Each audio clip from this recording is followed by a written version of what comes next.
This time it's Kamara cutting it up inside. Kamara has some room. Out past the 40. Hey, team players, Alvin Kamara only got 3-game suspension, and that's what this episode is all about. In fantasy football, how should we feel about Kamara? This is going to be no discussion about the implication about whether it should be 3 games or not. This is living in the reality. NFL gave him 3 games. How, as fantasy drafters, should we feel about this new information? Before he was ranked about the 40th running back when it was looming. Maybe it'll be 6 games. Maybe it'll be more. But now that it's 3, where should Alvin Kamara reset into our drafts? Yeah, that's the biggest question that we have. And there's a couple things that, as a drafter, that you would want to look at when it comes to where you're placing Alvin Kamara in your rankings. Mm-hmm. So this suspension is going to start the first 3 games of the year. Yeah. So we know that when we look at the first 3 games of your fantasy season, you're going to have somebody in his place. So you don't want to draft him too high. Yeah, that's true. You also want to consider that there is a good chance that we have already seen the best out of Alvin Kamara. I think it's going to be 100% chance, right? There has been a lot of talk, at least over the past 2 seasons, that maybe he's lost a step here or there. Maybe that was a team dysfunction. Maybe that was them giving the ball a little bit to Taysom Hill. Maybe that was taking some of the receiving. I think it's the fact they didn't have a quarterback in New Orleans. It's a big factor. Some of it is removing some of that receiving responsibility that made him one of Sure. the top backs in the league in terms of PPR performances. When you think about, okay, how is Alvin Kamara used in games? I want to bring us back to the red zone stats. And red zone stats are a very telling indication for a lot of teams. Oh, yeah. They drive a standard league. How this player is used when it comes to the money. Mm-hmm. Yeah. We know that players can get points outside the red zone, but when a team can move the ball, where is that ball going when it gets to the red zone? So inside the 15 last year, Alvin Kamara only saw 2 touchdowns, 15 total attempts within the red zone all last season. And that, to me, it hits it all. Within 15 yards. Yeah, but if you're not giving him the ball when you're close to the goal line, you have to look at the way the Saints are now and realize this is not the Kamara of 3 years ago for 2 reasons. First, their offensive line is only the 24th in the league, which is not very good for running the ball. Now, also, we got to note, last year it was 29th, and a big reason for that was they were giving up sacks like crazy because Dalton can't really move, and Carr will be able to move. So the belief in New Orleans is, overall, we're going to be in a better situation. We'll have better things. But when we look at the thing realistically, would you rather, and I'm just talking about a given play, risk the ball with Michael Thomas coming back from injury or Kamara? And I think without a doubt, Michael Thomas has to be clearly the guy ahead of them, which is already a debate between 2nd to 4th option on any given play. It used to be Kamara was the option, either the 1 or 2 option. Now the running back room, regardless of who it is in New Orleans, is at best 2nd and probably 3rd or 4th on any given play because Carr's putting that ball downfield to Olave. Olave is that team now. There is a lot to say about the improvement of the wide receiver core when it comes to the New Orleans Saints. Oh, yeah. When you look at 2021, for example, you're looking at a team where Marcus Callaway, Traquan Smith, Hogan Stills, Jordan Humphrey, and Deontay Harry saw red zone targets. That is gross. When you go to 2022, that's where we start to see Thomas, Callaway, Olave, Landry, Rashid Shaheed, Traquan Smith. Shaheed is better than every single one of those players you said from the year before. And he's a complete scat. When we go back to one of the most monumental seasons for Alvin Kamara, the wide receiver targets were Sanders, Traquan Smith, Hardy, Michael Thomas, and Callaway. Which clearly Kamara is the second best on that list. In that season, in 2020. It's not the case anymore. In 2020, Drew Brees had 28 completions within the 15-yard line. Okay? 14 total touchdowns. Alvin Kamara in 2020 saw 38 attempts for 114 yards and 15 touchdowns with 4 receiving touchdowns in addition to that. We go to last year, and we even explore 2021. All of these stats are coming from Fantasy Pros, by the way. Kamara had 15 attempts for 2 touchdowns, 2 receptions, no touchdowns last year. 2021, Kamara had 2 rushing touchdowns on 23 attempts, almost the same usage as Mark Ingram within the red zone. But he had 7 receptions with 4 touchdowns. And mind you, that was the season of Callaway, Traquan Smith, Hogan, and Stills, and Jordan Humphrey. This statistic, which was so important for Kamara, 14 touchdowns coming within the 15-yard line. You go and you see how many of those came within 5. It's not going to happen. Within 5, he had 11. Oh yeah, because he doesn't break them off. Yeah. So this is the thing that you need to think about when you walk in and you're thinking about drafting Kamara. Will those red zone touches go back to Alvin Kamara? And I'm just not sure that that's the case. No, because that's what they got Jameson Williams for. Not Jameson, they got Jamal. Sorry, here's the problem. Soon as Jamal Williams got the rock in Detroit, it never went away from him. The dude produces. So the bottom line is, you just saw the guy score touchdowns week in and week out for the first 3 weeks of the year. There's a good chance Kamara never comes back.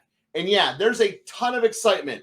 Kamara's only getting 3 games, all this, that, and the other. I'm telling you this right now. He's going to be drafted in the 5th round or higher. He is a league breaker. If you draft him, you will lose. Let one of your boys do it. Go win your league. Avoid Kamara at all cost. So I'm going to position this a little bit differently. Okay. Jamal Williams had 14 touchdowns within the 15 yards last year. When you think about where Kamara is going to be drafted, you just stated stay away, stay away, stay away. Yeah. The reason you stay away, as you said, is it's too much. It's going to be too much. It's way too expensive.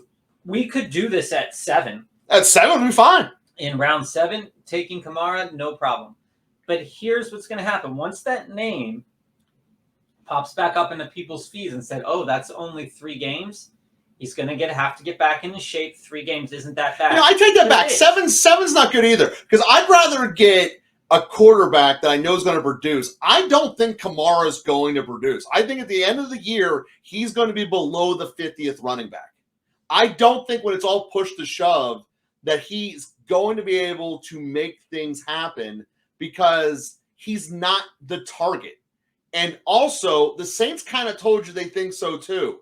They went out and got a established short-term running back, which Williams is, and then in the 3rd round, they drafted another one. The Saints are telling you they don't think he's the answer. You shouldn't think he's the answer.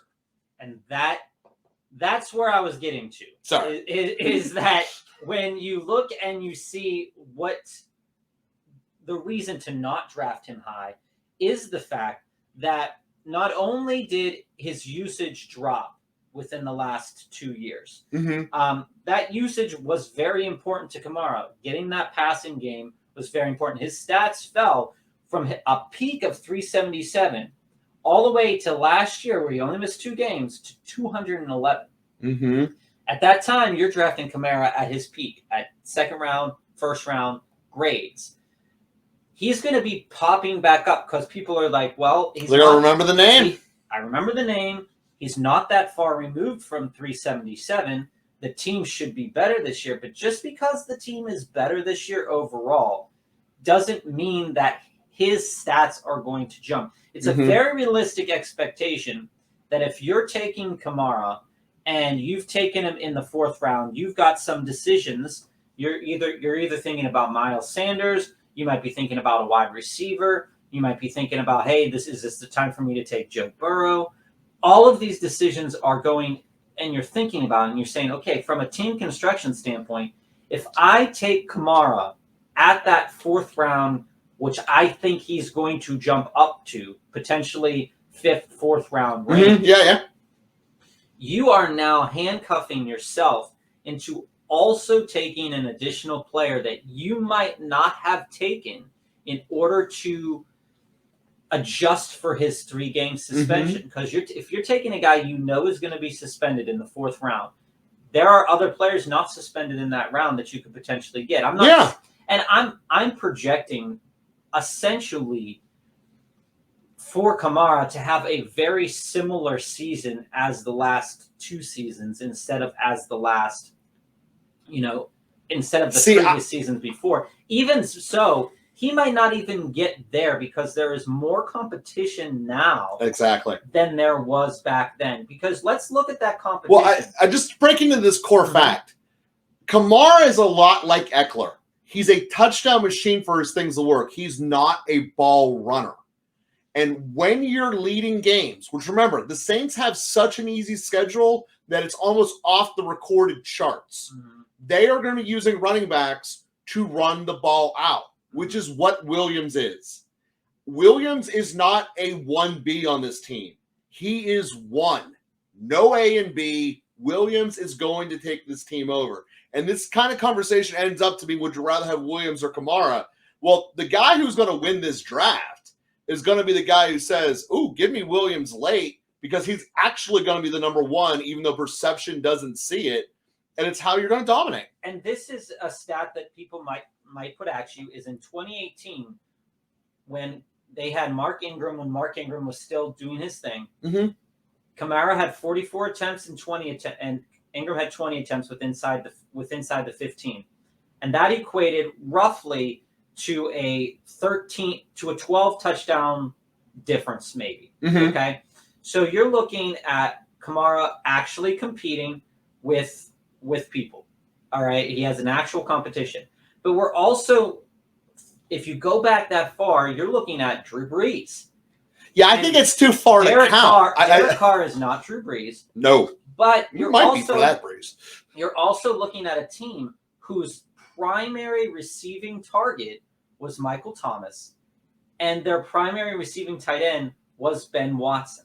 And so you look at what they have as a unit right now. You have Olave, you have Thomas, you have Shaheed that could put them in the red zone more often. You have Jamal Williams, you have Kendre Miller.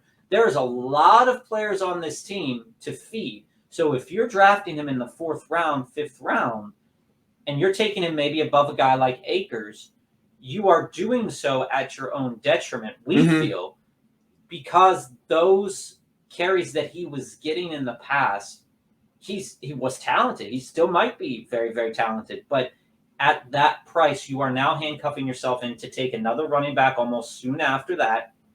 And then you're going to have to wait 3 games to even see if something happens. So if an injury on your roster happens and you didn't draft, like, say, a 5th you're going to cut him anyway. Running back, you're going to have to put somebody on IR. If your team doesn't have an IR spot, you're going to have to cut him. Or you're going to have to cut somebody that you took a little bit later. Or you're going to have to trade him. And his value is not going to be super high. Now, granted, there could be games that he's going to throw up like he did last year. We had 42 points in a game. See, I don't think it will. But there is more times last year that he dipped into the 40ths of running backs, into the 20ths of running backs. And you cannot draft a 20th point scorer out of running backs in the 4th round. No, he's much more likely to end up below 50th than he is in the top 10. Jamal Williams, on the other hand, might get you top 15 because he's going to be the one getting the carries, running the ball out.